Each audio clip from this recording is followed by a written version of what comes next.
Que la paix et la grâce soient avec vous tous mes frères et sœurs. Aujourd'hui, nous allons lire Matthieu 12 du verset 9 jusqu'au verset 13 et nous allons prier par la grâce du Seigneur Dieu vivant. Amen. Merci Seigneur, merci Tout-Puissant pour la journée que tu nous as donnée, pour la période que nous sommes en train de traverser. C'est une plutôt belle période, j'espère aussi pour les téléspectateurs. J'espère que tu les béniras tout le long de ce mois, de cette semaine, de cette année. Amen. Amen. C'est comme je vous l'avais dit, nous allons faire Matthieu 9 du verset Matthieu 12 pardon, du verset 9 jusqu'au verset 13 et nous allons commencer ensemble. Étant parti de là, Jésus entra dans la synagogue et voici, il s'y trouvait un homme qui avait la main sèche. Ils demandèrent à Jésus: As-tu permis de faire une guérison les jours de sabbat? C'était afin de pouvoir l'accuser. Il leur répondit: Lequel d'entre vous, s'il n'a qu'une brebis et qu'elle tombe dans une fosse le jour du sabbat, ne la saisira pour l'en retirer? Combien un homme ne vaut-il pas plus qu'une brebis? Il est donc permis de faire du bien les jours de sabbat. Alors il dit à l'homme: Étends ta main, il étendit, et elle devint saine comme l'autre. Amen. Je veux dire en anglais suivant. Étant parti de là, Jésus entra dans la synagogue, et voici, il s'y trouvait un homme qui avait la main sèche. Ils demandèrent à Jésus: Est-il permis de faire une guérison le jour du sabbat? C'est afin de pouvoir l'accuser. Il leur répondit: Lesquels d'entre vous, s'il n'y a qu'une brebis et qu'elle tombe dans une fosse, le jour du sabbat ne la saisira pour l'en retirer? Combien un homme ne vaut-il plus qu'une brebis? Il est donc permis de faire du bien le jour du sabbat. Alors il dit à l'homme: Étends ta main. Il étendit, et elle devint saine comme l'autre. Amen. So, nous allons lire partie par partie, verset par verset, pour mieux que vous compreniez ce qu'on lit. On va méditer la parole pour plus c'est la très comprendre. important. Voilà, c'est très important, comme le frère a dit. C'est important pour la parole, de connaître la parole, de connaître les versets de parole, connaître les approfondissements. Le sens. So, voilà, c'est comme ça. Étant parti de là, Jésus entra dans la synagogue. En fait, Jésus était parti d'un endroit et il était entré dans une synagogue. Si vous ne savez pas c'était quel endroit, allez regarder dans Jésus, il parle de partout à partout. Peut-être c'est Jérusalem, peut-être c'est Bethléem, ça c'est bon. Et voici, il s'y trouvait un homme qui avait la main sèche. Ils demandèrent à Jésus: Est-il permis de faire une guérison le jour du sabbat? C'est afin de pouvoir l'accuser. Alors, comme je ne sais pas si la plupart des gens connaissent, mais Jésus était quelqu'un de assez persécuté par les pharisiens et les scribes, car Jésus avait plutôt une grande communauté, une grande personne très respectée vers le moment. Ils avaient vraiment une très grande gage de jalousie, alors que c'était vraiment des hommes, ils étaient vraiment des hauts de gamme, des hommes de vrai, quoi, comme des pasteurs qui sont dans des grosses églises, c'est la même chose des synagogues, ils étaient jaloux de Jésus, car Jésus avait beaucoup de personnes qui le suivaient et qui ne suivaient pas trop de personnes. C'est-à-dire que Jésus, c'était quelqu'un qui poussait les gens vers la parole. Comme il poussait les gens, il y a d'autres qui venaient, d'autres qui répondaient. Ça parlait du bouche à bouche, voilà, oreille à oreille. Et ils n'acceptaient pas que Jésus était le Dieu, Seigneur, Jésus vivant. C'est-à-dire qu'ils n'acceptaient pas que Jésus était Dieu. Pour eux, Jésus, c'était Jésus, quoi. Ça, voilà. Et il y avait un homme qui avait la main sèche et qui, c'était très répandu d'avoir une maladie très courante dans les anciens temps. Il avait la main sèche et il voulait tester Jésus pour voir si Jésus était vraiment, comme on disait, de partout. Parce que Jésus en Israël, c'était quelqu'un de très très connu, comme je disais. Et que... Il voulait tester ça, mais non seulement, comme c'était un petit peu un pharisien, parce que oui, il y a des pharisiens, eux, ils ont des maladies, il y en a des normales, il y en a qui sont venus de familles riches, même des rois de petites villes ou de grandes villes. Et lui, il était venu pour chercher des preuves, pour accuser. Comme ça, des fois, les pharisiens, ils échangent des informations contre de l'argent. Ouais, donc voilà, l'argent contre de l'argent. C'était mitigé dans les deux sens. Et l'homme, elle avait la main sèche. Il cherchait aussi, si c'était de vrai, comme ça, il cherchait un petit moyen de se guérir. Voilà. Et le monsieur, il avait la main sèche et il voulait demander à Jésus, est-ce qu'on peut faire un miracle le jour du sabbat? Ça veut dire, le jour du sabbat, c'était un jour, bon, vous cherchez un peu faroucheux, c'était un jour qui était très connu pour les juifs, c'est-à-dire c'était un jour qui était très saint, très... le jour, voilà quoi, c'était un jour très respecté et c'était un jour avec beaucoup de règles, c'est-à-dire on peut pas faire tout ce qu'on veut, on peut pas aller là, non.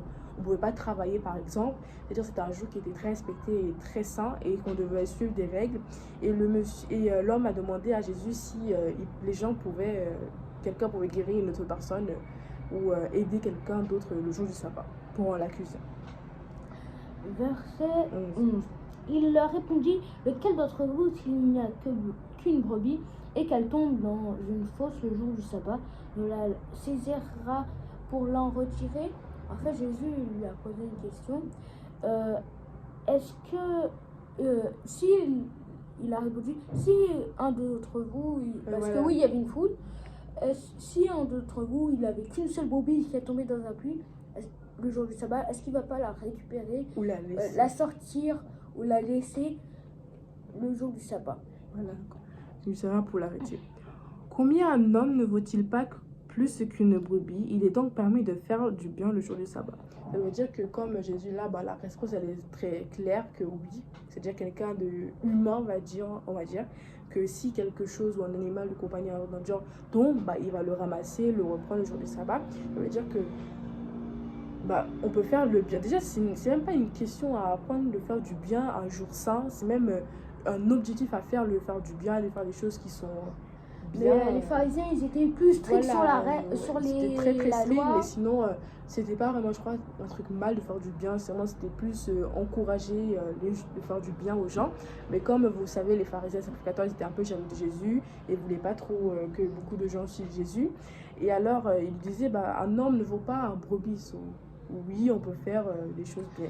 Mais de plus, sur la loi, il y avait écrit qu'il allait venir. Mais comme ils ne comprenaient pas très bien la loi, les pharisiens, même si eux, ils avaient...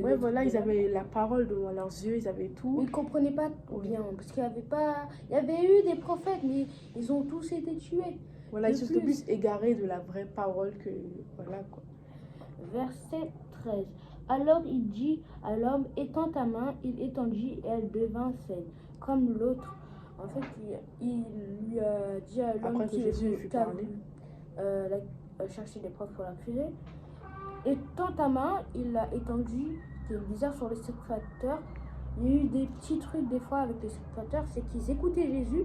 Il y a même des sacrificateurs qui ont invité Jésus chez eux, ou même des choses de ça, mais voilà, il y a des sacrificateurs, les principaux, qu'ils étaient vraiment pas quand il a dit de tenir la main, c'était juste parce que Jésus avait vu que l'homme avait une maladie dans la main, il y avait quelque chose dans la main, et c'est pour ça qu'il a dit étends ta main pour que... Mais il y a un petit truc, c'est que des fois les pharisiens, les sacrificateurs, ils les suivaient pour chercher des trucs. Pour l'accuser, Mais là, il y avait... Bon, c'était pas aujourd'hui, mais il y avait un autre sacrificateur qui était venu, qui n'a pas suivi pour l'accuser, mais qui est resté avec lui. Et même un autre qui l'a invité chez lui. Mais on ne va pas faire tous les sacrificateurs. Voilà, c'est un peu... il demanda de tenir la main pour que Jésus... Il l'a fait. Ouais. Et Jésus l'a guéri en un instant. Même pas en un instant, en un clin de... Waouh, c'est vraiment... Il a... Et Jésus l'a guéri en un instant et l'homme avait la main comme nous, la main toute normale, toute saine. Voilà quoi. So, comme on peut voir que Jésus fait des miracles, c'est pas vraiment quelque chose de nouveau, Jésus fait des miracles dans tout ce qu'il fait et qu'on peut faire des choses bien des jours de saint, c'est-à-dire les jours de prière ou les jours très importants, les jours bibliques. Bon. Dans tous les cas, tous les jours, c'est des jours bibliques. Tous les jours, c'est des jours où on doit louer les Seigneurs, de faire des choses bien. C'est plutôt faire le bien que de faire du mal. So, même un petit truc, même si vous donnez une petite pièce à quelqu'un, c'est-à-dire que tant que c'est l'intention qui compte, c'est-à-dire tant que vous savez, oui, j'ai donné ça, même si c'est pas beaucoup, au moins j'ai fait l'effort. Alors que des fois, ça peut être compliqué. Vous êtes riche, vous donnez 100 euros comme ça, c'est bon, vous avez fait une donation. Non, c'est plutôt l'intention, c'est-à-dire vous donnez, vous dites, s'il y en a besoin, je le donne, s'il y en a, je donne. C'est-à-dire que c'est l'intention qui compte, c'est-à-dire qu'il faut toujours être gentil avec les gens. C'est un peu une leçon de vie. Dans cette parole, on voit plus que Jésus a guéri un homme le jour du sabbat, c'est-à-dire que le sujet est construit sur ça.